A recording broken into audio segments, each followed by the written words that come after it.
Hello বন্ধুরা, আজকের ভিডিওতে আমরা হান্টার হান্টার সিরিজের পার্ট 2 দেখব। শুরুতেই আমরা গোনকে একটা প্লেনের মধ্যে বসে থাকতে দেখতে পাই।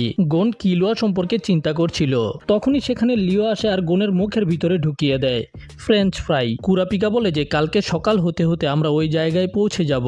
এটা শোনার পরে গোন খুশি হয়ে যায়। পরের দিন সকালে তারা এয়ারপোর্টে পৌঁছে যায় আর যেখান থেকে তারা একটা ট্রেনে ওঠে কুকুরু মাউন্টেনে যাওয়ার জন্য। কিন্তু যখন তারা পাহাড়ে পৌঁছায় তখন তারা জানতে পারে যে এই পুরো পাহাড়টার মালিক হলো জোলডিক ফ্যামিলি। তার মানে হলো সেটা একটা প্রাইভেট ল্যান্ড আর তারা পারমিশন ছাড়া এমনিতেই ভিতরে ঢুকতে পারবে না। তখনই তাদের গাইড বলে যে যে কেউ এই পাহাড়ের ভিতরে গিয়েছে তারা কখনোই ফিরে আসেনি, কিন্তু দুইটা গুন্ডার মতো দেখতে লোক তার কথা শোনে না আর সেখানকার গার্ডকে ভয় দেখিয়ে চাবি নিয়ে নেয়। গোন গিয়ে ওই বুড়ো লোকটাকে সাহায্য করে, কিন্তু তখনই তারা ভিতর থেকে ওই দুইজন লোকের চিৎকারের শব্দ শুনতে পায়। কিছুক্ষণ পরে দরজা খোলে আর একটা বড় হাত বাইরে আসে, যেটা ওই দুইজন লোকের হাড্ডিগুলোকে বাইরে ফেলে দেয় আর তাদের হাড্ডিকে দেখে সবাই ভয় পেয়ে পালাতে থাকে। গাইড তখন গুন, কুরাপিকা এবং লিওকে ডাকে চলে যাওয়ার জন্য, কিন্তু ওরা নিষেধ করে দেয়। এখন বিকাল হয়ে যায় আর ওই গার্ডটা ওদেরকে চা দেওয়ার সময় বলে যে তার মানে হলো তোমরা কিলোয়ার বন্ধু। এটা জানার পরে তো আমার খুবই ভালো লাগছে। আমি এখানে 20 বছর ধরে কাজ করছি, কিন্তু কারো বন্ধুকে আমি কখনোই আসতে দেখিনি। তারপরে সে বলে যে সে তাদেরকে ভিতরে যেতে দিতে পারবে না। আর তোমরা যে বড় হাটটাকে দেখেছো সেটা হলো জোলডিক ফ্যামিলির পাহারাদার কুত্তা, যেটা শুধু নিজের মালিকের কথা ছাড়া আর কারো কথা শোনে না। এই জন্য যেই ভিতরে যাওয়ার চেষ্টা করে সে তাকে মেরে খেয়ে ফেলে। তখনই কুরাপিকা জিজ্ঞাসা করে আপনিও তো ভিতরে যান তাই না, নয়তো আপনার কাছে চাবি থাকবে কেন? গার্ড বলে যে হ্যাঁ তুমি বুঝতে পেরেছো, কিন্তু তুমি অর্ধেক সত্য। আসলে এই চাবিটা শুধু জোর করে ঢুকতে চাওয়া লোকেদের জন্য। যেই ভিতরে যেতে চায় তাদের মনে হয় যে এটাই মেইন গেট আর তারা চাবি চুরি করে ভিতরে ঢুকে যায়, কিন্তু এতে তারা মাইকের খাবার হয়ে যায়। তারপরে গার্ডটা বলে যে সে কোনো গার্ড নয়, সে আসলে হলো কিলোয়ার কেয়ারটেকার। তখনই কুরাপিকা বলে যে তার মানে হলো আসল গেটে কোনো তালা নেই। গার্ড বলে যে একদম ঠিক বলেছ। তারপরে সে তাদের তিনজনকে মেইন গেটের সামনে নিয়ে আসে, যেখানে লিও সেটাকে খোলার চেষ্টা করে, কিন্তু লিও গেটকে একটুও নড়াতে পারে না। লিও বলে যে এই গেটে কি আসলে কোনো লক নেই, এটা তো নড়াতেও পারছি না। গার্ড বলে যে পিচ্ছি, তোমার এখনো ওই শক্তি হয়নি। আর সে গিয়ে এক ধাক্কা দিয়েই দরজাকে খুলে দেখায়। তারপরে সে ওদেরকে বলে যে এই গেটকে টেস্টিং গেট বলা হয়, যে এই গেটকে খুলতে পারবে না সে ভিতরে যাওয়ার জন্য উপযুক্ত নয়। কারণ হলো মাইককে অর্ডার দেওয়া হয়েছে যে কেউ এই গেটের ভিতর দিয়ে যাবে মাইক তাদের উপরে আক্রমণ করবে না, মানে ওই বড় কুকুরটা। আর এই গেটের একটার ওজনই হলো 4 টন। আর এখানে এমন 7টা গেট রয়েছে আর প্রতিটা গেটের ওজন এর আগের গেটের থেকে ডাবল হয়ে থাকে। আর যখন কিলোয়া এখানে ফিরে এসেছিল তখন কিলোয়া একসাথে 3টা গেটকে খুলে ফেলেছিল, তার মানে হলো 16 টন। তখন গুন বলে যে আমি এখানে আমার বন্ধুর সাথে দেখা করতে এসেছি, কোনো টেস্ট দিতে না। আর গুন তখন গার্ডের কাছ থেকে চাবি চায়। গুন বলে যে যদি গার্ড তাকে চাবি না দেয় তাহলে গুন দেওয়াল টপকে ভিতরে ঢুকে যাবে। গার্ড ওদেরকে চাবি দিতে নিষেধ করে দেয়, কারণ সে চায় না যে কিলোয়ার বন্ধুরা কুত্তার খাবার হয়ে যাক। তারপরে সে ভিতরে গিয়ে একটা বাটলারকে ফোন করে আর সবকিছু বলে দেয়, কিন্তু বাটলার এগুলো শুনে রেগে গিয়ে ফোন রেখে দেয়। এরপরে গুন নিজে ফোন করে আর বলে যে আমি কিলোয়ার বন্ধু, আমি তার সাথে কথা বলতে চাই। বাটলার বলে যে কিলোয়ার কোনো বন্ধু নেই আর ফোন রেখে দেয়। গুন আবারও ফোন দেয় আর রেগে বলে যে তুমি কিভাবে জানো যে কিলোয়ার কোনো বন্ধু নেই, এখনই কিলোয়াকে ফোন দে। বাটলার বলে যে ধরে নিলাম তুমি কিলোয়ার বন্ধু, কিন্তু এটার প্রমাণ কি? লোকেরা খুব সহজেই নিজেদের আওয়াজকে পরিবর্তন করতে পারে। আমি হলাম বাটলার আর আমার কাজ হলো এখানকার লোকেদেরকে সুরক্ষা দেওয়া, এই জন্য আমি তোমাকে কিলোয়ার সাথে দেখা করতে দিব না। গুন রেগে বাইরে আসে আর দেওয়ালের মধ্যে উঠতে শুরু করে। তখন কেয়ারটেকার গুনকে বলে যে সে গুনকে চাবি দিয়ে দিবে, কিন্তু সেও তাদের সাথে যাবে। কেয়ারটেকার ওদেরকে টেস্টিং গেট দিয়ে ভিতরে নিয়ে যায় আর মাইকের সাথে দেখা করায়। আর এই বিশাল আকারের কুকুরকে দেখার পরে গুন অনেক বেশি ভয় পেয়ে যায়। তারপরে সে গুনকে জিজ্ঞাসা করে গুন এখনো কি মাইকের সাথে লড়াই করতে চায়, কিন্তু মাইকের সাইজ দেখার পরে তো গুনের অবস্থা খারাপ। গুন নিষেধ করে দেয়। কেয়ারটেকার ওদেরকে জিজ্ঞাসা করে তারা কতদিন এখানে থাকবে। গুন বলে যে যতদিন আমি কিলোয়ার সাথে দেখা করতে না পারবো। এরপরে সে ওদেরকে কুকুরু মাউন্টেনের টপের দিকে নিয়ে যেতে শুরু করে। তারপরে সে ওদেরকে একটা বড় বাড়ির মধ্যে নিয়ে যায়, কারণ অনেক বেশি রাত হয়ে গেছে আর বাইরে থাকা বিপজ্জনক। ভিতরে যাওয়ার পরে সে সিকুয়েন্ট নামের একটা লোককে ডাক দেয়। যখন সে নিচে আসে তখন কেয়ারটেকার বলে যে সিকুয়েন্ট ওদের সাথেই কাজ করে। সিকুয়েন্ট ওদের 4 জনকে চা দেয় আর বলে যে তোমরা এখানে থেকে নিজেদের জীবনকে বিপদে ফেলছো।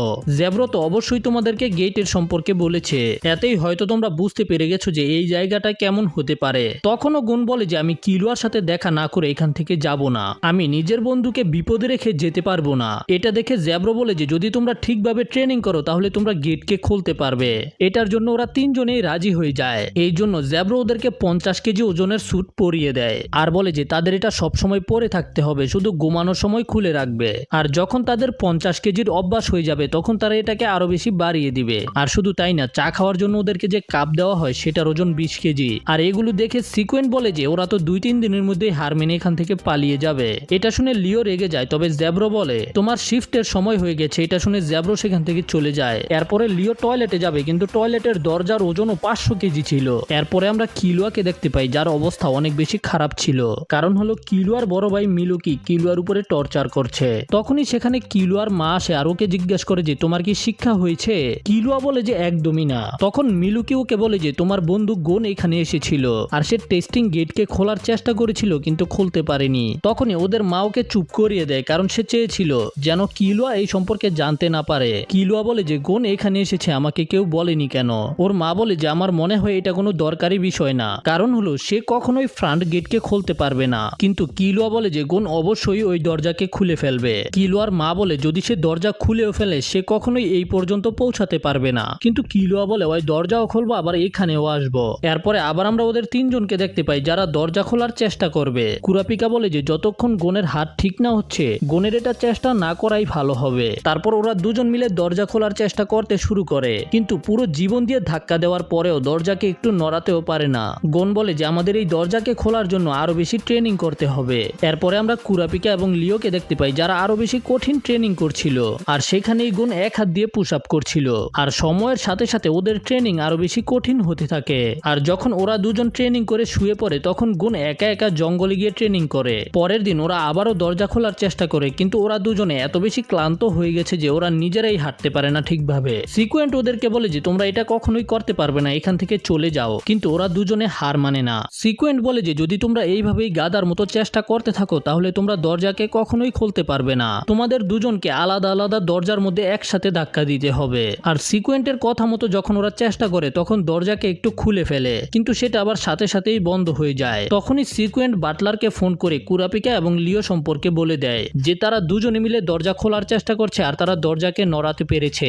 পরের দিন সকালে ওরা যখন আবারও দরজা খোলার জন্য টেস্ট করতে যায় তখন জ্যাব্রো ওদেরকে বলে যে আজকে তোমরা তোমাদের স্যুটকে খুলে ফেলতে পারো, কিন্তু তারপরে ওরা দরজাকে সম্পূর্ণভাবে খুলতে পারে না। তখনই গোন ওদেরকে সাহায্য করতে আসে আর ওরা 3 জন মিলে দরজা খুলতে সক্ষম হয়ে যায়। তারপরে জ্যাব্রো ওদেরকে বলে যে জোলডিক ফ্যামিলির বাড়ি এই মাউন্টেনের মধ্যেই যে কোনো একটা জায়গায় আছে।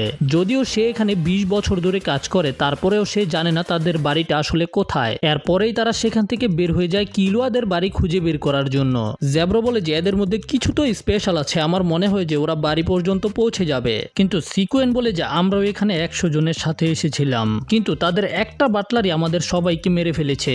এই জন্য তার মনে হয় যে গোন এবং তার বন্ধুরা এখানেই মারা যাবে। অন্যদিকে কিলুয়ার মা একটা বাটলারকে বলছিল যে যা কিছুই হয়ে যাক না কেন কিলুয়ার বন্ধুরা যেন কিলুয়ার কাছে পৌঁছাতে না পারে। এরপরে ওরা 3 জন একটা জায়গায় পৌঁছায় যেখানে ওদের সামনে একটা মেয়ে দাঁড়িয়ে ছিল।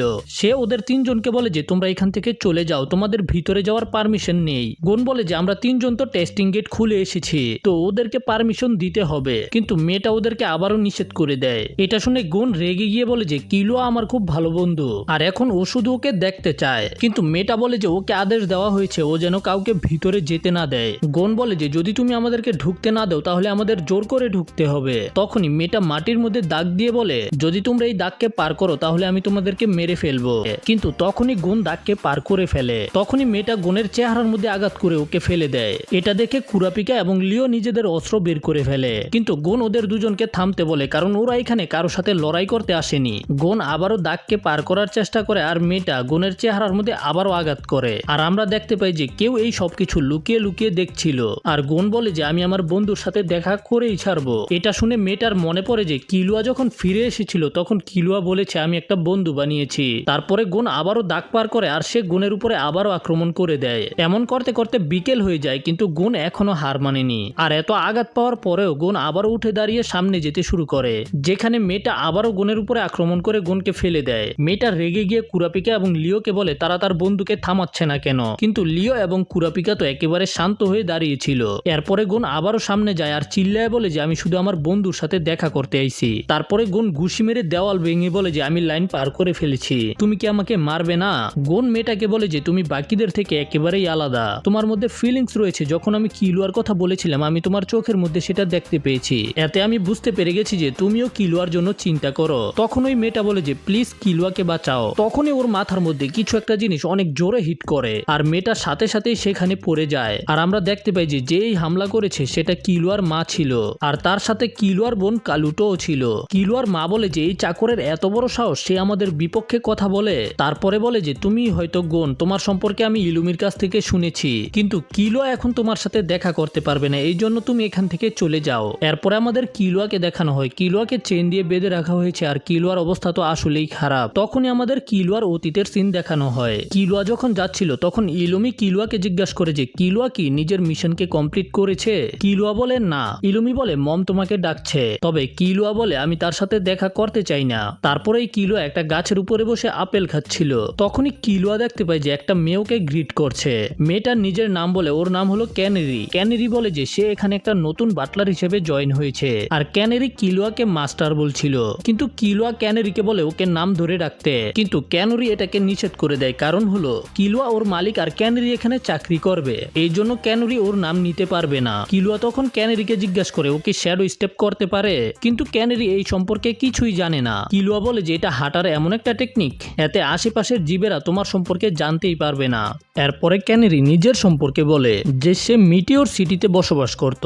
ওইটা এমন একটা জায়গা যেটা দুনিয়ার ম্যাপের মধ্যে নেই, যে কারণে সেখানে ময়লা আবর্জনা ফেলা হয়। এই কারণেই সেখানে অনেক মাফিয়ারা আসে, তার সাথে সাথে ফ্যান্টম ট্রুপও কখনো কখনো আসে। কিলুয়া বলে যে আমি এমন জায়গায় অবশ্যই যেতে চাইবো। ক্যানেরি বলে যে তাহলে আমি তোমার গাইড হয়ে যাব। কিলুয়া নিচে নেমে বলে আমি তোমাকে রিদম একো শিখাবো। তারপরে ও এই টেকনিকটাকে ক্যানেরিকে দেখায়। ক্যানেরি এটা দেখছিলই, তখন অনুভব করতে পারে যে তাদের আশেপাশে অনেকগুলো লোক চলে এসেছে। কিলুয়া বলে যে মাইক তাদেরকে দেখে নিবে। ক্যানেরি বলে যে হেড বাটলার তার টেস্ট নিতে চায়, এই জন্য মাইক আজকে রেস্টে আছে।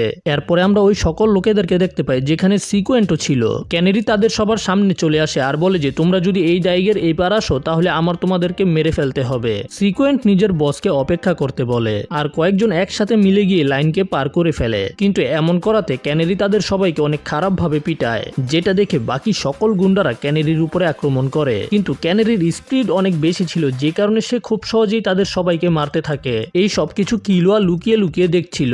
ক্যানেরি বাকি সবার কাম তামাম করে দিয়েছে, এখন শুধু তাদের বস বেঁচে আছে। বস তাকে জিজ্ঞাসা করে তুমি কি জোলডিক ফ্যামিলির মেম্বার। এতে ক্যানেরি বলে যে আমি তো শুধু একটা বাটলার। বস ক্যানেরির উপরে আক্রমণ করে দেয়, আর সে একসাথে দুইটা তলোয়ার দিয়ে লড়াই করছিল, আর তার সাথে সাথে তার কাছে কিছু লুকানো অস্ত্র ছিল, কিন্তু ক্যানেরি সেগুলোকে খুব সহজেই ডজ করে ফেলে। এরপরে সে ক্যানেরির কাছে এসে নিজের মুখ থেকে কুনাই ফায়ার করে, যেগুলো ওর লেগে যায়। বস বলে যে সে হলো একটা হান্টার, আর একটা বাচ্চার কাছে কখনোই হারবে না। ক্যানেরি নিজের হাত থেকে ওই কুনাইটাকে বের করে রিদম একর ব্যবহার করতে শুরু করে। বস ক্যানেরির উপরে হামলা তো করে, কিন্তু এগুলো ক্যানেরির শ্যাডোর মধ্যে লাগে। তারপরে ক্যানেরি তার উপরে অ্যাটাক করে তাকে নিচে ফেলে দেয়। ক্যানেরি জেব্রোকে ডাক দেয় আর তাকে বলে যে সে যেন এই জায়গাটাকে পরিষ্কার করে দেয়। এই সব গুন্ডাগুলোর মধ্যে একজন বেঁচে গিয়েছিল যাকে জেব্রো নিয়ে যায়। জেব্রো তাকে মাইককে খাওয়ায় না, বরং নিজের সাথে কাজে রেখে দেয়। এরপরে আমরা কিলুয়া এবং ক্যানেরিকে দেখতে পাই। কিলুয়া বলে যে তুমি তো রিদম একো জানো, মিথ্যা বলার জন্য তখন ক্যানেরি ক্ষমা চায়। কিলুয়া ক্যানেরিকে জিজ্ঞাসা করে তুমি কি আমার থেকে বেশি শক্তিশালী। ক্যানেরি এটার জবাব দেয় না। ক্যানেরিওকে আবার জিজ্ঞাসা করে তুমি কি আমার বন্ধু হবে। এটা শুনে ক্যানেরি লজ্জা পেয়ে যায়, কিন্তু তখনই সে কিলুয়ার মাকে দাঁড়িয়ে থাকতে দেখতে পায়, যে কারণে ক্যানেরি কিলুয়ার বন্ধু হতে নিষেধ করে দেয়। এখন আমরা কিলুয়াকে আবার দেখতে পাই যে গোনের কথা মনে করছিল। এরপরে আমরা ওদের তিনজনকেও দেখতে পাই যারা ক্যানেরির খেয়াল রাখছিল। গোন জিজ্ঞাসা করে ওকে ঠিক আছে। লিও বলে যে হ্যাঁ, ও শুধু অজ্ঞান হয়ে গেছে।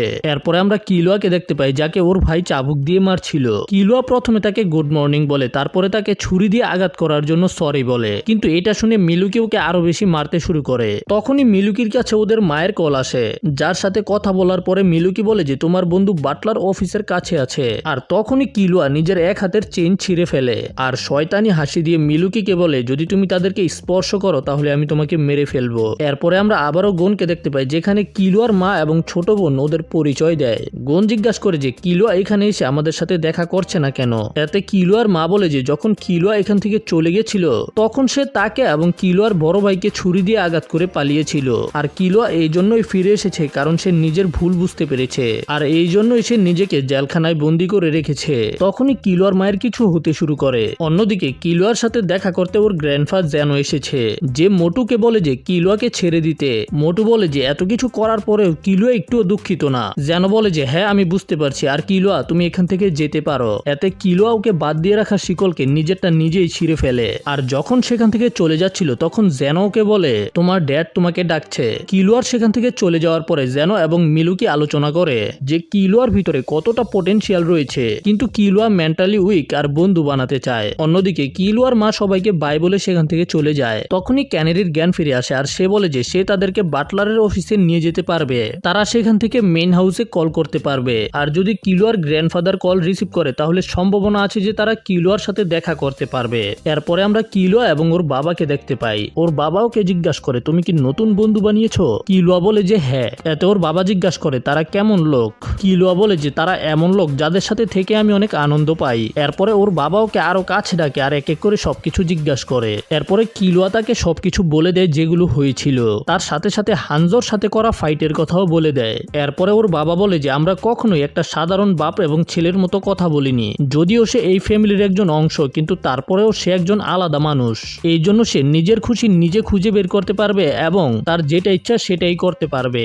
আর যখন তার মন খারাপ হবে অথবা ক্লান্ত হয়ে যাবে তখন সে চাইলে বাড়িতে ফিরে আসতে পারবে। আর এরপরে তারা একটা ব্লাড বাইন্ডিং বাও বানায় যে কিলোয়া কখনো তার বন্ধুদের সাথে প্রতারণা করবে না। আর তাদের আলোচনা শেষ হওয়ার পরেই আমরা দেখতে পাই যে কিলোয়া সেখান থেকে চলে যাচ্ছিল। ওর মা ওকে থামানোর চেষ্টা করে, কিন্তু কিলোয়া তার দিকে এমন ভাবে তাকায় যে সে ভয় পেয়ে যায়। কিলোয়ার সেখান থেকে চলে যাওয়ার পরে কিলোয়ার বাবা ওর মাকে বলে যে এটা আমাদেরই ছেলে আর এই জন্য সে অবশ্যই ফিরে আসবে। এরপরে আমরা ক্যানেরির সাথে তাদের তিনজনকে যেতে দেখতে পাই, যারা অনেকক্ষণ ধরে হাঁটছিল, কিন্তু এখন পর্যন্ত তারা বাটলার হাউসে পৌঁছাতে পারেনি। অন্যদিকে কিলোয়ার মা একটা বাটলারের সাথে কথা বলছিল যে কিলোয়াকে এত কষ্ট করে ফিরিয়ে আনা হয়েছে আর ওর বাবা ওকে আবারও চলে যাওয়ার পারমিশন দিয়ে দিয়েছে। আমরা জানতে পারি যে এই বাটলারের নাম হলো গোটো। এদিকে গুন ক্যানেরিকে জিজ্ঞাসা করে, ক্যানেরি ওদেরকে অফিসে নিয়ে গিয়ে নিজের জন্য বিপদ ডেকে আনছে না তো? ক্যানেরি বলে যে তারা অলরেডি জেনে গেছে যে আমি কি করছি, এই জন্য যাই হোক না কেন আমি সেটার জন্য রেডি আছি। এদিকে কিলোয়া বাড়ি থেকে বের হয়ে বাটলার অফিসে চলে এসেছে। ও জিজ্ঞাসা করে যে গুন কি এখানেই আসছে? বাটলার বলে যে হ্যাঁ, ক্যানেরি ওদেরকে নিয়ে আসছে। কিলোয়া ভিতরে যায় আর বলে যে যখনই গুন এখানে আসবে তখন আমাকে ডেকে নিও। কয়েক ঘন্টা হাঁটার পরে ওরা ক্যানেরির সাথে বাটলার হাউসে পৌঁছে যায়, যেখানে থাকা সবগুলো বাটলার ওদেরকে স্বাগতম জানায়। ভিতরে যাওয়ার পরে গুনের প্রাথমিকভাবে পট্টিমট্টি করা হয়, তারপর ওদেরকে চা খেতে দেওয়া হয়। লিও ওদেরকে প্রথমে ধন্যবাদ বলে আর বলে যে আমরা কিলোয়ার সাথে দেখা করতে এসেছি, তো আপনি কি আমাদেরকে ওর কাছে নিয়ে যেতে পারবেন? গোটো বলে যে আপনাদের এটা নিয়ে চিন্তা করার দরকার নেই, কিলোয়া কিছুক্ষণের মধ্যে এখানে পৌঁছে যাবে। তারপরে সে বলে যে এখানে বসে থেকে কিলোয়ার জন্য অপেক্ষা করা অনেক বেশি বিরক্তিকর হবে, তো চলো আমরা একটা গেম খেলি। সে একটা কয়েন বের করে আর সেটাকে বাতাসে উড়িয়ে দিয়ে আবার ক্যাচ করে জিজ্ঞাসা করে যে বলো যে কয়েনটা কোন হাতে আছে? ওরা তিনজনেই বলে যে বাম হাতে। গোটো আবারও এটাই করে আর এইবার আগে থেকে আরো বেশি তাড়াতাড়ি করে। গুন এবারও বলে যে বাম হাতে আছে।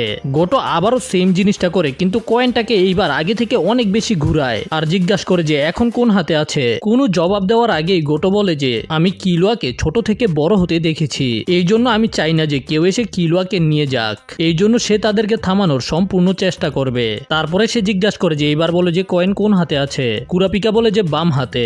গোটো বলে যে কিলোয়ার চলে যাওয়ার কারণে ওর মা কান্না করছে, এই জন্য সে এখন ওদের তিনজনের নিজের মতো করে পরীক্ষা নিবে। সব বাটলাররা চাকু বের করে ফেলে যেন ওরা এখান থেকে যেতে না পারে, আর সেখানেই আরেকটা বাটলার ক্যানেরির গলার মধ্যে চাকু ধরে রেখেছে। তারপরে গোটো গেমের নিয়ম বলে, আর যদি ওরা তিনজনই আউট হয়ে যায় তাহলে ওরা কিলোয়ার সাথে দেখা করতে পারবে না। এরপরে গোটো আরো একটা বাটলারের সাথে মিলে কয়েনকে ঘুরাতে শুরু করে আর জিজ্ঞাসা করে যে এবার বলো যে কয়েন কোন হাতে? আর বলে যে তোমাদের কাছে উত্তর দেওয়ার জন্য মাত্র 3 সেকেন্ড আছে, আর যদি তোমরা জবাব না দিতে পারো তাহলে ক্যানেরির গলা কেটে ফেলা হবে। গুন এবং কুরাপিকা ডান হাত নেয় আর লিও বাম হাত, কিন্তু কয়েনটা ডান হাতে ছিল এই জন্য লিও আউট হয়ে যায়। তারপরে গোটো আবারও সেম জিনিস করে, কিন্তু আগের বার থেকে অনেক বেশি স্পিডে। তারপরে গুন এবং কুরাপিকা একটা হাত চুজ করে, কয়েন বাম হাতে ছিল এই জন্য কুরাপিকাও আউট হয়ে যায়। তারপরে আবারও কয়েনকে ঘুরানোর আগে গুন লিওর কাছ থেকে একটা চাকু নেয়, তারপরে নিজের চোখের উপর একটু কেটে ফেলে যেন ওর ফুলা কমে যায়, কারণ হলো যেন গুন নিজের 2 চোখ দিয়ে দেখতে পারে। গোটো আবারও কয়েন ঘুরাতে শুরু করে, কিন্তু গুন এইবার সঠিকভাবে বলতে পারে, আর এটা দেখে গোটো আরো 2 জন বাটলারকে নিয়ে 3 জন মিলে কয়েনটাকে ঘুরাতে শুরু করে। আর তারপরে গুনকে জিজ্ঞাসা করে যে কয়েনটা কার হাতে আছে। গুন একটু সময় নেয়, কিন্তু তারপরে বলে যে আমার পিছনে যে দাঁড়িয়ে আছে তার কাছে আছে, আর আসলেই কয়েনটা তার হাতেই ছিল। এটা দেখার পরে সব বাটলাররা গুনের জন্য তালি বাজায়, আর ঠিক তখনই সেখানে কিলোয়া পৌঁছে যায়। ওরা একে অপরকে দেখে অনেক বেশি খুশি ছিল, আর ওরা কিছুক্ষণ কথা বলার পরে কিলোয়া গোটোকে বলে ওর মা যাই বলুক না কেন যেন গোটো ওদের পিছনে না যায়। গোটো এটার জন্য রাজি হয়ে যায়। কিলোয়া গুনকে বলে যে চলো আমরা এখান থেকে চলে যাই, নয়তো আমার মা এখানে চলে আসবে আমাকে আবারও বিরক্ত করার জন্য। কিলোয়ার সেখান থেকে বের হয়ে যাওয়ার পরে গুন আবারও ফিরে আসে গোটোর কাছে। গুন জিজ্ঞাসা করে যে কিলোয়ার চলে যাওয়ার পরে তুমি একা হয়ে যাবে তাই না? গোটো বলে যে না, কারণ আমরা আমাদের মালিকের সাথে ইমোশন ইমোশনালি কানেক্ট হই না। এটা শুনে গোন তাকে মিথ্যাবাদী বলে সেখান থেকে চলে যায়। কিন্তু তখনই গোটো আবারও গোনকে ডাক দেয় আর আবারও কয়েনের ট্রিকটা করে গোনকে জিজ্ঞাসা করে যে কয়েন কোন হাতে আছে। গোন বাম হাতের কথা বলে কিন্তু কয়েনটা ডান হাতে ছিল। এতে গোন অবাক হয়ে জিজ্ঞাসা করে যে এটা কিভাবে হলো। গোটো বলে যে এটা চোখের ধোঁকা ছিল আর দুনিয়াটা এইভাবেই চলে আর এই দুনিয়াতে বাঁচতে হলে তোমাকে সাবধান থাকতে হবে। গোন এটা শোনার পরে ক্যানেরিকে বাই বলে সেখান থেকে চলে যায়। আর যখন ওরা শহরে ফিরে আসে তখন কুরাপিকা ওদেরকে দেখায় যে গোটো ওই ট্রিকটা কিভাবে করেছিল। কুরাপিকার মতে গোটোর দুই হাতেই কয়েন ছিল আর যখন সে নিজের হাত উপরে তোলে তখন সে একটা কয়েনকে নিজের হাতার ভিতরে ঢুকিয়ে দেয়। এতে কিলুয়া বলে যে কুরাপিকা একেবারে ঠিক বলেছে, কিন্তু গোটো চিটিং একেবারেই পছন্দ করে না, এই জন্য এটা শেষে করেছে। এরপরে ওরা সবাই আবার ট্রেন দিয়ে যাচ্ছিল, যেখানে কিলুয়া জানতে পারে যে ওরা এখানে ট্যুরিস্ট ভিসার মাধ্যমে এসেছে। কিলুয়া জিজ্ঞাসা করে তাহলে তোমরা কি হান্টার এক্সাম পাস করোনি? গোন বলে যে আমি পাস করে ফেলেছি, কিন্তু আমি এটার তখনই ব্যবহার করব যখন আমি হিসুকাকে একটা ঘুষি মেরে ওর ট্যাগকে ফিরিয়ে দিতে পারবো। কিলুয়া গোনকে জিজ্ঞাসা করে তুমি কি আসলে জানো হিসুকা আছে কোথায়? গোন জানে না, তবে অবাক করার বিষয় হলো যে কুরাপিকা জানে হিসুকা কোথায় আছে। লিওর মনে পড়ে যে হিসুকা কুরাপিকার কানের মধ্যে কিছু বলেছিল, কিন্তু কুরাপিকা বলে যে এটা হিসুকা পরীক্ষা শেষ হওয়ার পরে বলেছে। আর হিসুকা কানের মধ্যে যেটা বলেছে সেটা হলো হিসুকা জানে যে ফ্যান্টম ট্রুপ কোথায় আছে। কুরাপিকা বলে যে তারা সেপ্টেম্বর মাসের 1 তারিখে ইয়র্ক নিউ সিটির মধ্যে আসবে, যেখানে অনেক বড় একটা নিলামির অনুষ্ঠান হবে আর ওই অনুষ্ঠানে ফ্যান্টম ট্রুপরাও আসবে। এরপরে ওরা সবাই শহরে চলে আসে, যেখানে কুরাপিকা ওদেরকে বিদায় দিয়ে দেয়। কারণ হলো কুরাপিকার ওই নিলামে যাওয়ার জন্য টাকা জোগাড় করতে হবে। লিওরিও নিজের রাস্তায় চলে যায়, কারণ লিওরিও একটা বড় ডাক্তার হতে চায়। কিন্তু যাওয়ার সময় ওরা সবাই ডিসাইড করে যে 1 সেপ্টেম্বরে ওরা দেখা করবে ইয়র্ক নিউ সিটির মধ্যে। তারপরে কিলুয়া গোনকে বলে যে এখন আমাদের ট্রেনিং করতে হবে। গোন বলে ট্রেনিং? কিন্তু কেন? এতে কিলুয়া বলে আরে গাদা কোথাকার, তোর এখন যে অবস্থা তুই তো হিসুকার চুলও ছিঁড়তে পারবি না, আর যদি ট্রেনিং ছাড়া হিসুকারে ঘুষি মারতে যাস তাহলে তোর ভর্তা বানাই দিব, আর এখন তো আমাদের কাছে মাত্র 6 মাস সময় আছে। কিলুয়া এগুলো গোনকে ভালো মতো বোঝানোর জন্য মাটির মধ্যে এঁকে দেখায় যে গোন এবং হিসুকার শক্তির মধ্যে আকাশ পাতাল ডিফারেন্স আছে। কিলুয়া বলে যে আমরা এখন ফকির আর আমাদের ট্রেনিংও করতে হবে, এই জন্য আমরা যদি টাকাও কামাতে চাই আবার ট্রেনিংও করতে চাই তাহলে আমাদের হেভেন আরিনার মধ্যে যেতে হবে। এরপরে ওরা দুজনে প্লেনে বসে হেভেন আরিনার মধ্যে যাচ্ছে। কিলুয়া এখানে গোনকে একটা বিল্ডিং এর সম্পর্কে বলে, যেটা হলো দুনিয়ার 4র্থ সবচেয়ে উঁচা বিল্ডিং। এই বিল্ডিংটা মোটমাট 250 তলা, আর যদি তুমি এখানে রেজিস্টার করো তাহলে তোমার 0 থেকে শুরু করতে হবে, আর যত তুমি উপরে যাবে লড়াই করার পরে তত বেশি টাকা পাবে। এরপরে ওরা দুজন সেখানে গিয়ে নিজেদেরকে রেজিস্টার করে দেয়। কিলুয়ার নাম্বার ছিল 2054 আর গোনের নাম্বার 2055, আর মেয়েটা বলে যে এরপর থেকে ওদেরকে ওদের নাম্বার দিয়েই ডাকা হবে। এরপরেই ওরা দুজনে হেভেন্স আরিনার 0 নাম্বার ফ্লোরের মধ্যে যায়, যেখানে অনেকগুলো ফাইট একসাথে চলছিল। আর এটা প্রথম ফ্লোর হওয়ার কারণে এখানকার ফাইটাররা তেমন স্ট্রং না। কিলুয়া গোনকে বলে যে যখন ওর 6 বছর ছিল তখন ওর বাবা ওকে এখানে নিয়ে এসেছিল, আর ওকে বলেছিল যতক্ষণ পর্যন্ত কিলুয়া 200 ফ্লোরের মধ্যে না যেতে পারবে ওকে বাড়িতে নিয়ে যাওয়া হবে না। আর ঠিক তখনই গোনকে লড়াই করার জন্য ডাকা হয়। গোন নিজের সামনে এত বড় সড়ো লোককে দেখে অনেক বেশি অবাক হয়ে যায়, কিন্তু কিলুয়া গোনকে বলে যে তুমি আমাদের বাড়ির টেস্ট গেটকে খুলতে পেরেছো, এই জন্য এদেরকে ভয় পাওয়ার দরকার নেই। গোন এবং ওই লোকটার লড়াই শুরু হয়ে যায়। প্রথমে তো গোন তার ঘুষিকে ডজ করে আর একটা হালকা করে ধাক্কা দেয়, আর এতেই লোকটা উড়ে গিয়ে দেওয়ালের মধ্যে পড়ে। আর গোনের মতো এত ছোট বাচ্চাকে এত শক্তিশালী দেখে সবাই একেবারে অবাক হয়ে যায়। আর গোন নিজেও অনেক অবাক ছিল যে আমি কবে এত শক্তিশালী হয়ে গেলাম। আর এরপরেই গোনকে সরাসরি 50 লেভেলে পাঠিয়ে দেওয়া হয়। আর যখন কিলুয়ার লড়াই হয় তখন কিলুয়াও একটু শক্তি ব্যবহার করেই জিতে যায়। কিলুয়াকে জিজ্ঞাসা করা হয় যে তুমি তো 200 লেভেলে ছিলে, তুমি কি সেখানেই যেতে চাও? কিন্তু কিলুয়া বলে না, আমি 50 লেভেলে যেতে চাই। এটা দেখে গোন খুশি হচ্ছিল, তখনই গোন আরো একটা বাচ্চাকে দেখতে পায় যে ও গোন এবং কিলুয়ার মতো নিজের অপোনেন্টকে একটা ঘুষি দিয়েই হারিয়ে দিয়েছে। আর এই বাচ্চাটাকে দেখতে গোন এবং কিলুয়া থেকেও অনেক ছোট লাগছিল।